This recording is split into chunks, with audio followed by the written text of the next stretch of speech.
শিল্প পণ্য ও বাণিজ্য মেলা 2025 আমরা আজকে শুভ উদ্বোধন করলাম। আমাদের এই মেলাতে আমাদের প্রায় 100টি স্টল থাকবে, প্রায় 16টি আমাদের প্যাভিলিয়ন এবং 20টি মতো রাইড থাকবে বাচ্চাদের খেলাধুলার জন্য। এবং আপনাদের আমরা কথা দিতে পারি, এই মেলাতে অশ্লীলতা, জুয়া, হাউজি বা কোনো ধরনের ধর্মীয় আঘাতপ্রাপ্ত এই ধরনের কোনো ঘটনা আমরা ঘটতে দেব না। আমরা এটা শিল্প বাণিজ্য মেলা হিসাবে একটা মডেল করতে চাই এবং আমার প্রত্যাশা চাঁপাইনবাবগঞ্জে বিনোদনের সেই ধরনের আমাদের সেই ব্যবস্থা আমরা করতে পারিনি। আমরা আশা করি এই 1 মাস ব্যাপী যে বাণিজ্য মেলা হবে সেই বাণিজ্য মেলায় চাঁপাইনবাবগঞ্জ জেলাবাসী 18 লক্ষ মানুষ আমাদের এই 1 মাস বিনোদন করতে পারবে। কম মূল্যে যেন আমাদের পণ্য ক্রয় করতে পারে তার জন্য দোকানদারদেরকে নির্দেশ দেওয়া হয়েছে যেন প্রতিযোগিতামূলক বাজারে তারা পণ্য বিক্রি করে এবং শিশু বাচ্চাদের জন্য তাদের সময় কাটার জন্য বিনোদনের জন্য আমাদের প্রায় 20টা মতো রাইড আছে, তারা এনজয় করবে বলে আমরা প্রত্যাশা।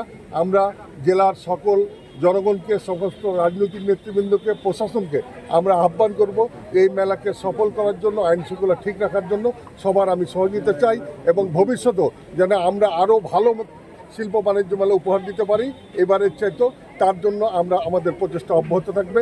আমরা এই মেলার সফলতা কামনা করছি, সবার সহযোগিতা কামনা করছি। এই বিষয় হলো যে এই যে দীর্ঘদিন পরে আসলে চাঁপাইনবাবগঞ্জে বাণিজ্য মেলা হচ্ছে, আমাদের আসলে এই জেনারেশন মনেই করতে পারে না যে পূর্ববর্তী বাণিজ্য মেলাটা কবে হয়েছিল। এই বাণিজ্য মেলা নিয়ে আপনাদের প্রত্যাশাটা কি আসলে, যে এই বাণিজ্য জেলার বাণিজ্যে কি ধরনের ভূমিকা রাখবে বা কি ধরনের ইতিবাচক প্রভাব রাখবে?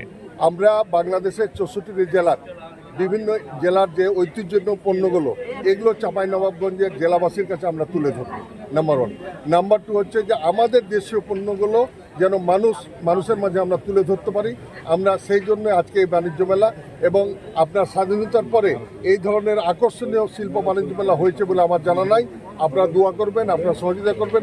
ইনশাল্লাহ the Chapainawabganj chamber of commerce and industry ভালো শিল্প বাণিজ্য মেলা সহ ভালো কিছু উপহার দিব এবং এই জেলার মানুষকে অর্থনৈতিক কর্মকাণ্ডে যেন সম্পৃক্ত হয়, মানুষের কর্মসংস্থান হয়, তার জন্য আমরা কাজ করছি। ইনশাল্লাহ চাঁপাইনবাবগঞ্জ জেলার মানুষকে ভালো রাখবো।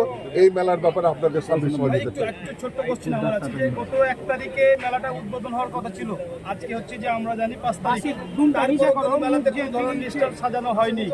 এই যে 10 তারিখ চলে আসছে, এই যে এখনো 10 তারিখের মধ্যেও মেলা এখনো সাজানো হয়নি, এদিকে আমরা যারা ভোক্তা আছি, যারা আমরা মেলা